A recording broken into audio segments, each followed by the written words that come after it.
Hello there. Welcome to the Saroy channel wherever you are in the world, and so much love to each and every one of you. How are you doing? I do hope you're doing great. I'm doing very well, thank you very much. And now we're on part 2 of our story. But before we continue, don't forget to subscribe to the channel, click the notification bell and the thumbs up, and let's continue with part 2 of our story. I laughed as I remembered the night of my proposal to Missy.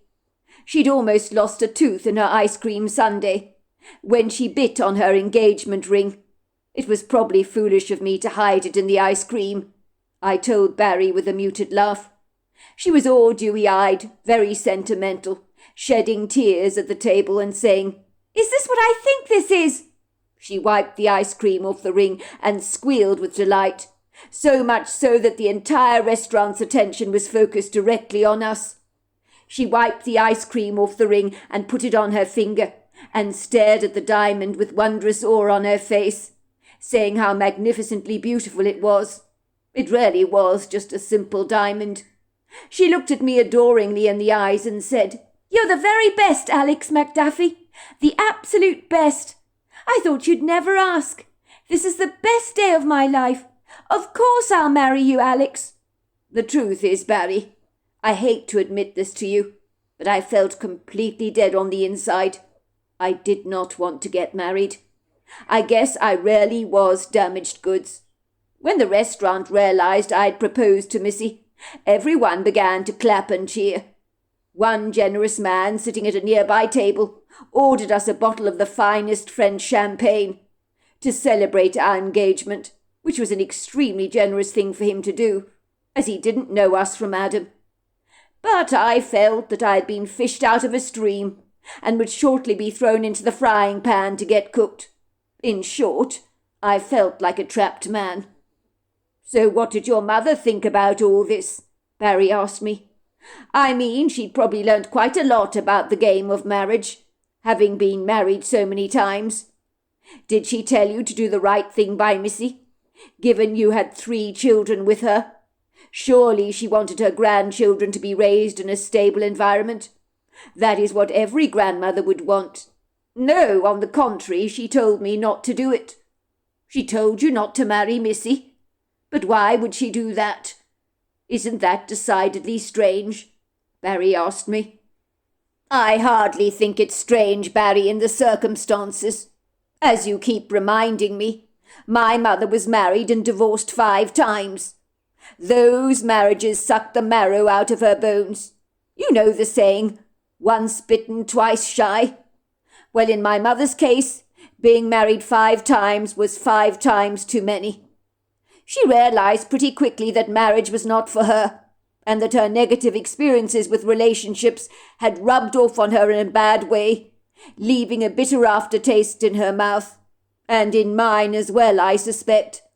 As every time my mother got married, let's not kid, I was inadvertently facing a complete overhaul in my life again, having to embrace yet again a brand new stepfather. So I guess I developed a subconscious aversion to the institution of marriage, so to speak." "Well, I suppose that makes sense to me. I can't imagine what it must have been like having 5 stepfathers. That must have really sucked for you. I never realized how lucky I was growing up in my family, where my parents had a stable relationship. Of course they had their moments, their ups and downs, but things worked out well for us, and we were a happy family. I guess I just took all that for granted. You have no idea how lucky you were, Barry. I mean, for me, it was tough. In the beginning, I'd seen how nice these suitors were to my mother. Before they proposed to her, that is. But after they married her and became my stepfathers, these 5 men, including my own father, I hasten to say, walked all over her, as if she was the dog turd on the ground. They treated her abysmally, with disdain and disrespect. And even though I was young, I could see how cruel they were to my mother. They may not have physically abused her, but mentally they wore her down like sandpaper, with their abrasive, unkind words. And I had to witness it all. I remember thinking to myself, why did my mother bother to marry any of these men? It would have been so much easier if she had just lived with them. And it would have been easier to walk away because there wouldn't have been all the shenanigans of that paperwork that tends to come with marriage. My mother seemed to draw men into her life that were all misogynists, so to speak, who believed women should be in bed, pregnant, and in the kitchen. The one thing I'll say about my mother, Barry, is that all the men who married her completely underestimated her strength of character and her dogged resilience. I think they thought they were marrying a woman that would be so easy to control. You see, my mother was a small, unassuming woman, on the outside, who looked like she wouldn't say boo to a goose, which I think was the quintessential reason the men were attracted to her in the very first place. Well, the kind of men that my mother tended to attract. They thought they'd be able to dominate her, but they picked the wrong woman when they chose my mother. By all accounts, appearances can be extremely deceptive. My mother had nerves of steel. She didn't suffer fools gladly. She dumped those men like hot potatoes, one after the other, and I was proud of her for that. And you should be, Alex. Your mother sounds like a tough old bird. But all the same, you're having to live with 5 stepfathers, one after the other. That had to be rough on a young boy. It was, and it certainly didn't give me any confidence in the institution of marriage, based on my mother's beleaguered experiences. Well, that doesn't surprise me at all. Those men treated her like dirt, and when your mother failed to conform to the subservience they were clearly expecting from her, because they imagined she could be malleably moulded into what they wanted her to become, they realized they'd got her all wrong. Maybe you were worried that once you married Missy, the same thing might happen to you. I think that's exactly what I thought, Barry. When I confided in my mother and told her that Missy was laying on the pressure to get married, she was not remotely amused about it, and I think it sounded alarm bells to her. My mother has always been incredibly protective over me. I still remember our conversation over the phone. My mother was very upset, extremely disquieted. I can't believe you're telling me this. You mean you came home from a day at work, Alex, and Missy was flicking through wedding magazines, dropping wild hints about getting married? Pretty much, Mum. I think she's very eager for us to get married, and she's decided to stop being subtle about it, as it wasn't getting her anywhere. So she started putting the idea of marriage in my face, so to speak, and it's pretty much freaking me out. But of course it is! Goodness gracious me! What on earth is wrong with that woman? If you had wanted to marry her, you'd have asked her a long time ago, would you not have, son? The fact that you haven't speaks volumes as far as I'm concerned, I guess. Well, there you go, then. Don't you see, son? There is something inside you shrinking away from the very idea of getting married. It's that inner voice telling you not to do it. You need to listen to that voice, son. Pay attention to it. If I had listened to mine, I wouldn't have got 5 divorces behind my belt. I don't want you to end up like me, son. I really don't. You deserve so much better for your life. Everybody knows 1 out of 2 marriages ends in divorce. The stats make that absolutely clear. And that does not include the people that stay in their unhappy marriages, maybe for financial reasons, maybe for the children, because they just don't see a way out. So if you have any doubts, just don't do it.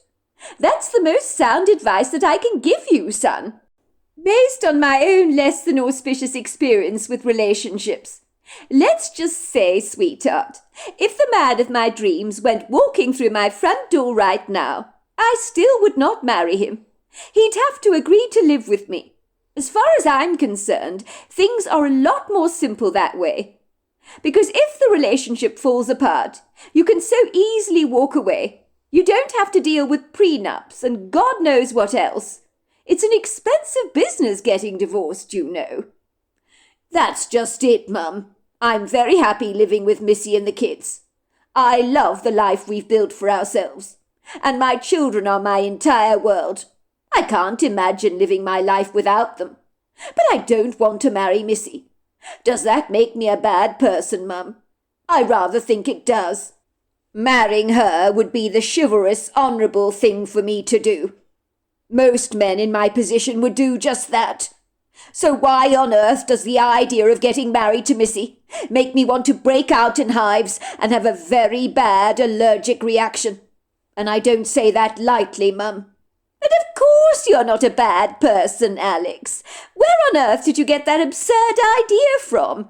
You're a very good person, with a very generous, kind heart. And of course you adore your children. But something is giving you a cautious approach towards marrying Missy. It probably has a whole lot to do with the setbacks I had in my own marriages that have rubbed off on you in a bad way. And that is hardly your fault, love. Do you love Missy, son? That's one crucial question you need to ask yourself, long and hard. Could you envisage spending the rest of your life with her? But of course I love her, Mum. But I have no way of comparison. She's the only woman I've ever been with, so I don't even have the first clue what being with another woman would actually be like. How do I even know she is the one for me? I know nothing. I don't have the benefit of experience behind me, do I? It's always just been me and Missy. Well, there you go again. Your lack of experience with women does mean you're going to be questioning your choices. That's perfectly natural. Missy's a lovely girl, of course she is. Anyone can tell you that. But you obviously don't want to commit to her. That's painfully clear to me from what you're telling me. You have to ask yourself one question, love. Why do you feel that way? Why is there so much doubt in your mind? As I said to you again and again, listen to that voice. Well, the answer is pretty simple, Mum. I'm terrified of committing, aren't I? Maybe, as you rightly pointed out, your going through 5 divorces has scared me half to death. I'm probably worried once I've got married, everything will go pear-shaped, and there won't be a damn thing I can do about it. Maybe Missy will morph into the wife from hell. People often change when they get married. That certainly happened with the 5 men you married, Mum. I won't find it so easy to escape then, not if I've committed myself to her. I won't be able to walk away with my dignity intact. You were able to do it easily, but I'm not like you, Mum, and I hate it when things get all raw and ugly. You won't mess up like I did, Alex. You're a lot more shrewd than I ever was.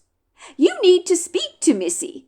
Tell her you're happy living with her and with the children, but that you don't want to commit to marriage. Just tell her the truth, love. Tell her you love her with all your heart, but you're genuinely afraid of getting married, based on your experiences growing up. Surely she can understand that. She's a reasonable girl, is she not? Don't you get it, Mum? That's the problem. I have spoken to her about this in so many words. I told her how happy I was living with her and the children. But she seems so dead set on getting married. When she says the word marriage, all I do is want to bolt. She harps on and on about all her friends being married, how she feels as if she's been left on the shelf, how, hints like that, Mum, the whole time. It never stops. Goodness gracious me, love, that is not good. I still think you need to speak to her about your feelings again, to make it very clear where you stand. But if she won't listen to you, the way I see it is you have 2 choices. You can either marry her and be done with it, or just walk away and begin again. But I can't begin again, Mum. I have 3 children to consider, who need their father. But they also need happy parents, don't they, Alex? And believe me, if you're profoundly miserable in your relationship with Missy, your children will pick up on that straight away. That's not healthy, and it doesn't make for a happy home or a positive environment for your children to grow up in. The great news is your children are still terribly young, so if you do leave Missy at this point in time, it will cause them a great deal less hurt, because they won't remember you living at home with them, as a family, that is. I see you didn't take your mother's advice then, said Barry. You asked Missy to marry you, and a week before your due date to get married, you bolted. Pretty much. Of course, I did phone my mother to tell her what was going on, and she predictably took my side, as she always does. She didn't cast any judgment on me, which I appreciated. Where are you, Alex? She asked me. Your voice sounds so distant, so far away. I can hardly hear you. The reception is terribly bad. Mum, I'm calling you from Texas. What the hell are you doing in Texas, son? You're about to get married. You're a week away from your due date, are you not? I've left Missy, Mum. I just can't do it. I can't marry her. I left her a note. I wanted to get as far away as I could. That's why I came to Texas. I figured it would be a good place because I have no connections to this place. So it's a new beginning for me. Goodness gracious me, Alex. This is very sudden. You're freaked out about marrying Missy, aren't you? And I mean, leaving the kids for you is a big deal. This is a huge step for you to do this, son. I thought you'd committed to marrying her. But obviously you are not. Of course I'm not committed to marrying her, Mum. It was forced upon me. I just can't do it. The thought of getting married to Missy is already giving me panic attacks. I'm not worried about the kids. Much as I love them to death, I know they'll be fine with Missy. She's a devoted mother. And as you said a while back, they're still so young. They won't understand what's going on. So then this is it. It's over between you and Missy for good. I suppose so, Mum. At this point, I just can't think straight about anything. I've rented an apartment in Houston, and I'm going to look for a job for myself. I want to start afresh, Mum. I don't want you to tell Missy where she can find me. Can you do that for me? I know what she's like. She's doggedly determined. She'll come after me and persuade me to change my mind.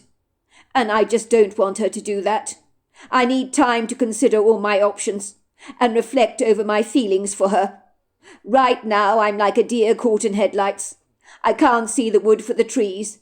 Being far away from home like this, I hope will give me some clarity. Well, I won't say a word, son. I've got your back. I've always had your back. But are you absolutely sure this is what you want to do? You can always change your mind, you know. I'm not sure about anything, Mum. But I know coming to Texas was a good idea. I need a brand new start. Maybe with time to think I will change my mind, come home and finally marry Missy. But right now I need to reflect on what it is I really want from my life. And being away from Missy and the children might help me to get my head straight. Well, I think, love, you are obviously petrified of getting married by the sounds of things. You poor, poor thing. I wouldn't want to be in your space right now. Don't worry about the children. I will watch over them for you and keep you posted on how they're doing. I'll send you photographs. Well, I hoped you would say that, Mum. It goes without saying I'll send money for the children that you need to give to Missy, but you mustn't tell her it comes from me, because then she will know you are aware of where I'm living. It must be your contribution from our side of the family.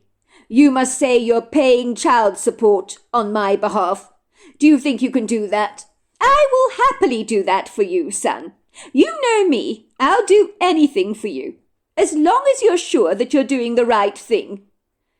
Mum, do you think I'm crazy? Of course you're not crazy, Alex. You're doing what feels right for you. I think I'm partly responsible for this dramatic saga. In fact, I know I am. So I blame myself for all of this. But you need to find yourself, son. You're confused, you're disorientated, and you really don't know what you want in life. And you have a right to find what you're looking for, love. It's your privilege to do that. This is your life, and no one can dictate to you how you live it. What do you mean, Mum, by none of this is my fault? It is my fault. I made this decision on my own. You haven't influenced me in any way. But it is my fault, son. If I had been more discerning about the men I dated and married all those years ago, I don't think the institution of marriage would have rubbed off on you so negatively, as it so obviously has done. We are all psychologically impacted by the environment upon which we've been raised, and that's perfectly understandable. We are products of our own upbringing. You saw how pitifully those men treated me back then, how desperately miserable I was, and you were more relieved than I was when I ended those relationships. It's hardly a wonder you've panicked about marrying Missy. It's got nothing to do with Missy. This is about you. And the wedding being thrust in your face like that. It's only a week away, and you feel as if you're heading for the execution chamber. I do understand your thinking, son. But believe me, many marriages do work and are very happy. But I think deep down in your subconscious, you believe your marriage is doomed, which is probably why you don't want to commit to Missy in the first place. You love the bones of the woman. You adore your 3 children that you share together. And yet you cannot make that lifelong commitment to her. The fear in you may be irrational, but it's a big deal to you, to such an extent that you've left Washington State and are now in Texas. You wouldn't have gone to all that trouble, son, unless it felt right for you. But what about Missy and the children, Mum? What about the wedding we planned? I'm really letting Missy down. She's never going to forgive me for this, and I can't blame her for that. Leave all the wedding arrangements to me. I will cancel everything. And as for Missy, son, yes, she is going to be furious, very upset. But people, son, are more resilient than you give them credit for. Missy will move on, and so will the kids. They'll be absolutely fine. I can promise you of that. Your mother was absolutely right, Barry reflected. I mean, let's not kid Alex. You loved the bones of those kids and of Missy as well. But your mother knew you needed to find yourself, that you were lost and confused, and she was right about that. Some people spend their lifetime trying to find out who they are and what it is they want from their lives. And you weren't in a good place back then. But let's not kid. You've been financially supporting your children all these years, courtesy of your mum, and unbeknown to Missy, of course. The fact you needed to get away means you did the right thing in the first place, leaving when you did. Sometimes people need space and the solitude to reflect on what it is they want. You've lived in Texas now for 15 long years. We've started a great business together, have we not? And I think you're reasonably content. I admit you're not deliriously happy. But then again, who is, really? And I know there isn't a significant other in your life. But things are good for you, are they not? But of course things are good for me. And I'm happy. But yes, I've missed Missy and the children a great deal. Sometimes I really loathe myself for what I did to them back then. It's hard to forgive myself. I occasionally wake up in a pool of sweat, feeling so guilty about what I've done. Don't you see, Barry? I've missed out not being there for my children, and that in itself really hurts me. In the end, I decided I was just a screw-up. The kids were probably better off not knowing their father.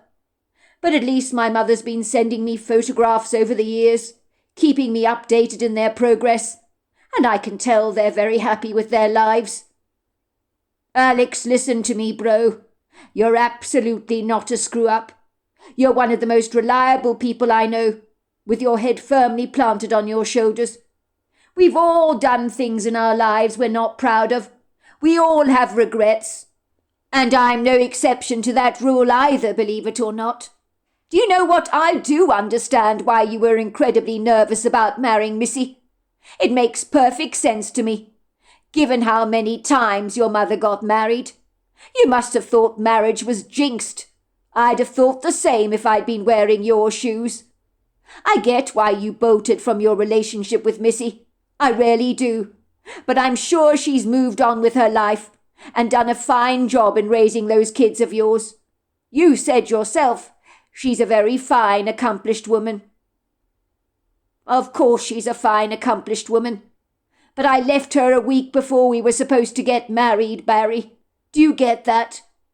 We were going to have a fine ceremony together, with over 80 people, and my mother had to cancel it all, because I just could not make the commitment. You're not the first or the last man to be afraid of marriage, bro. I'll let you into a little secret. I was terrified about marrying Patricia. I had similar misgivings. You did? I can't believe that for a second. But of course I did. I mean, getting married is a big responsibility, is it not? When you're the man of the house, you have a wife and children to be responsible for, and you don't want to fail. I was worried that I would be a dreadful husband and a hopeless father.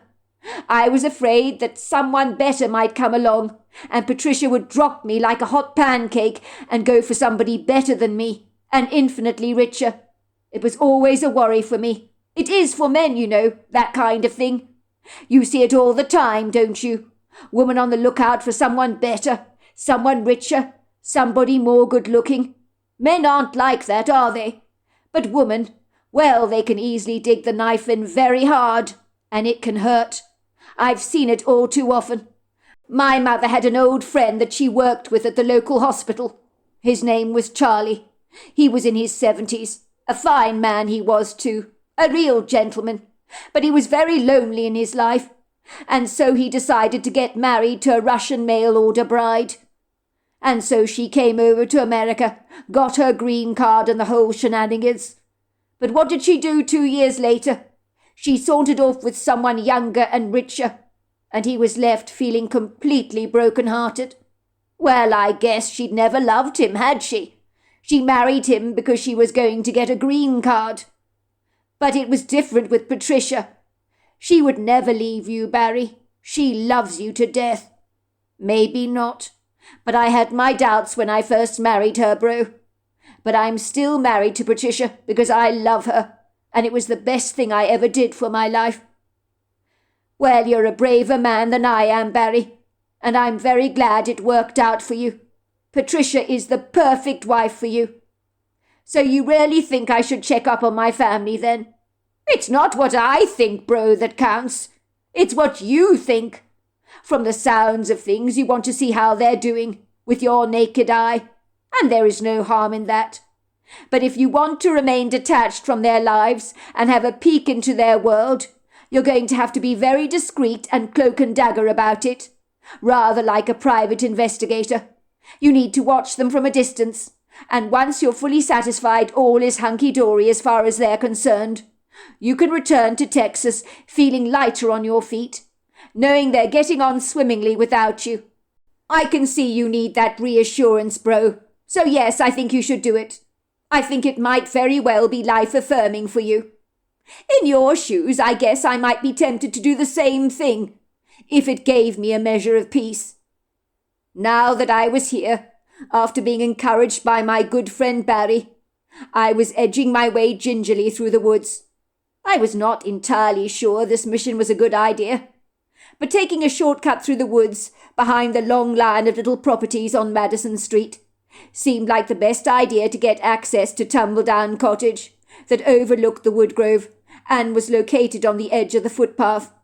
Once I reached the fringe of the grove, I took a back road so that I could easily meander through the woodgrove, where there was a plethora of tall, lofty trees, from which I could easily take cover, and hopefully clandestinely watch the comings and goings from Tumbledown Cottage, without being seen or detected.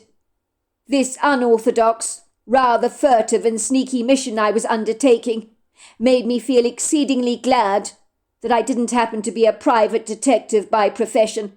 For a start, I wouldn't have been a very good one. My guess is if you're a private detective, you're worth every single penny you earn, if this is the kind of thing you have to undertake for a living. Let's just say sneaking around is not my kind of thing.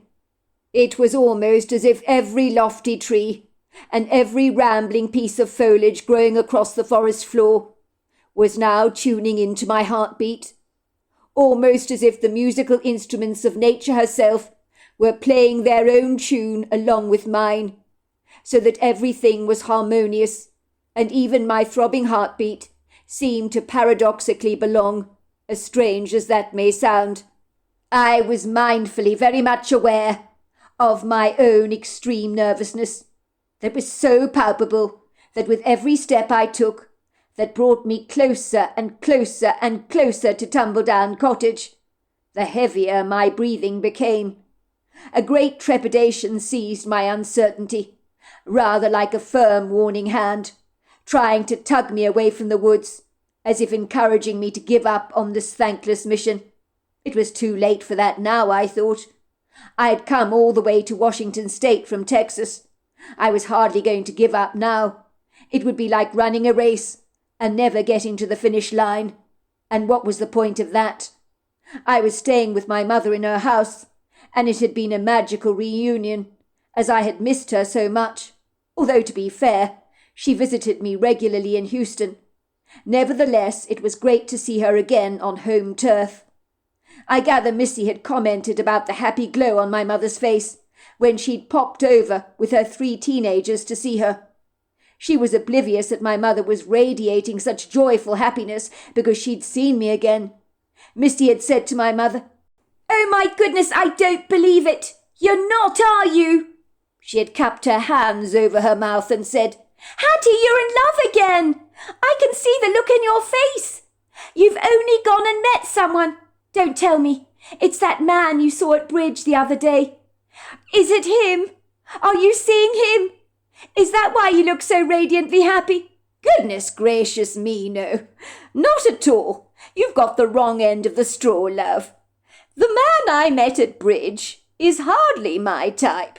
Besides, he's far too young for me," my mother had said, rolling her eyes in the back of her head. "You forget, Missy, I was married 5 times. I'm not about to pursue any other relationships with men. Besides, I'm too old for love." "Don't be ridiculous," Missy had chuckled. "Nobody is too old for love. I heard of this couple that reunited with each other.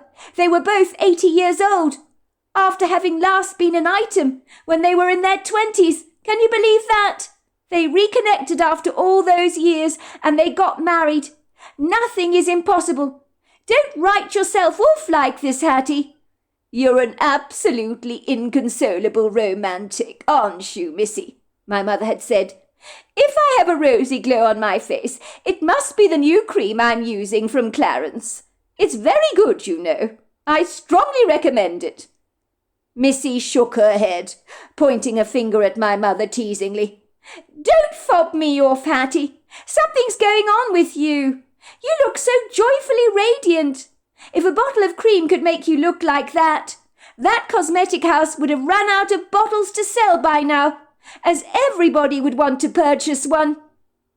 When my mother informed me of this unlikely conversation she'd had with Missy, I knew I had to be extremely guarded, as the last thing I wanted was for Missy to connect the dots and realize I was back in town, which was why my mother was so incredibly happy. I did often wonder how she would react to me if she saw me after all this time. Would her anger towards me have subsided after 15 years? Or was there bitterness and resentment burgeoning in her heart against me, growing wildly out of control like a rampant vine? I'd never know the answer to that question, for I had absolutely no intention of making my presence known to Missy. As far as I was concerned, I was simply passing through Washington State, like a shooting star flashing across the sky for a single second. I'd be gone from this place soon enough, once I had found the solace I was gainfully seeking, by spying on my family, as clandestinely as I could. Come hell or high water, I knew I needed to do this, to just have a fleeting glance into my children's world for a brief moment. I encouraged myself to walk further through the woods, although a reluctant, rather reticent hesitancy was trying its best to sabotage my plans. But if I returned to Texas with my tail between my legs, knowing that I could have sneaked a peek into my teenagers' lives very discreetly, but had failed to do so, I would feel like I'd returned home empty-handed. I needed to witness with my own eyes that my family was doing fine without me. Not just to hear it from my mother's reassuring words, for they were never enough. If someone, for example, told you that the Galapagos Islands are idyllic, and boast massive tortoises that wander around and live for hundreds of years. You can paint a picture of it in your head, of course you can, of a beautiful, very beguiling island. But it's only when you visit the place for yourself and see it with your own eyes that you can reassure yourself what it's really like. Let's just say other people's opinions and descriptions of a place are one thing, but they're secondary experiences, are they not? But seeing and witnessing things for yourself with your own eyes, in my opinion, makes a world of difference, which is why I was here and needed to remind myself of this fact.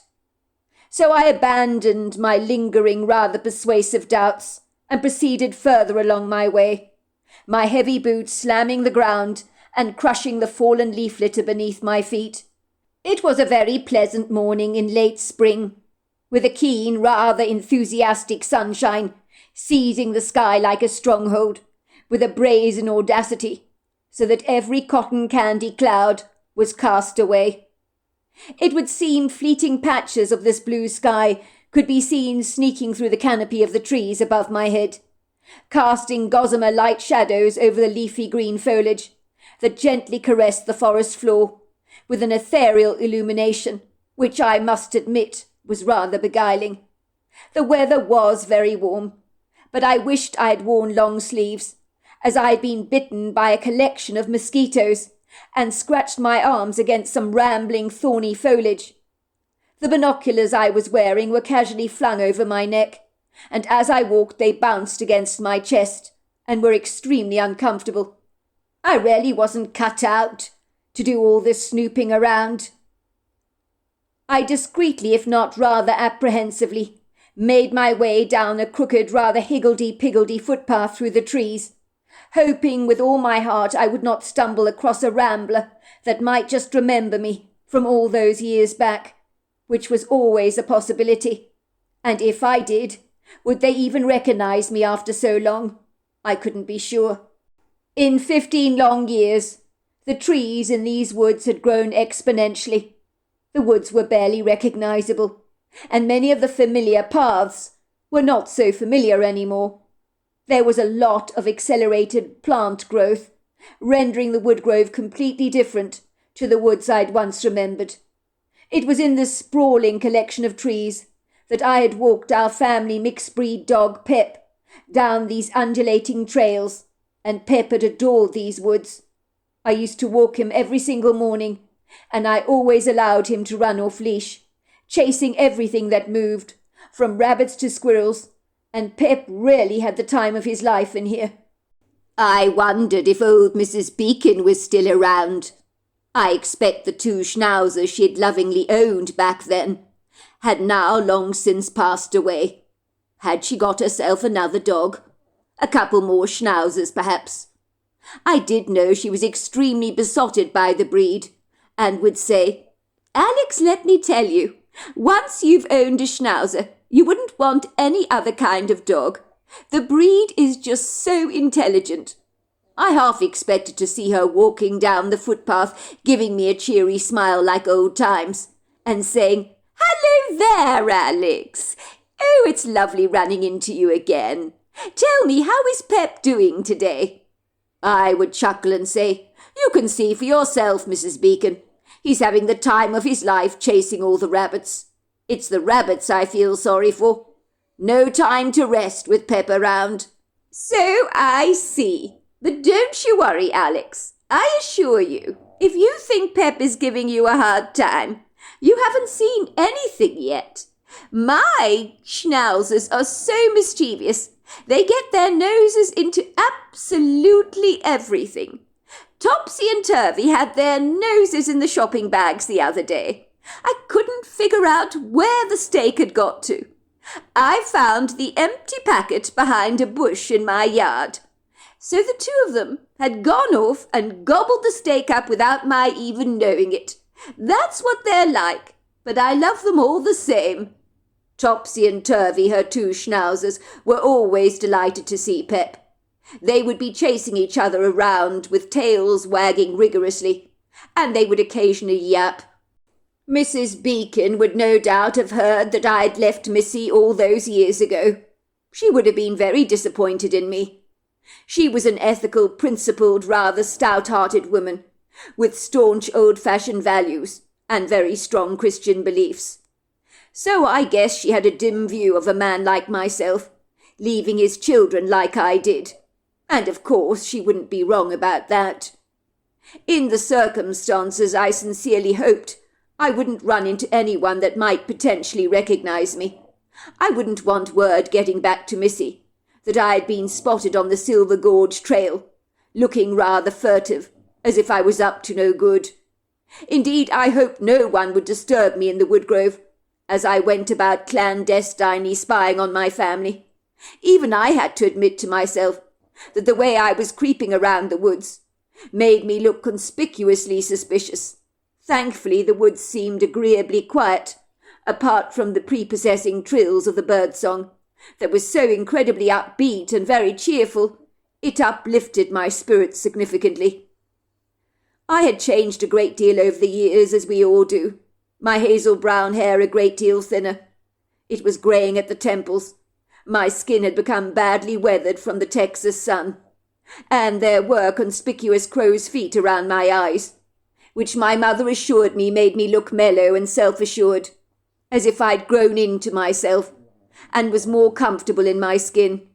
And I think that was true. So there we are. That is the end of part 2 of our story. Part 3 is tomorrow night. I look forward to you joining me then. Until next time, goodbye and good night.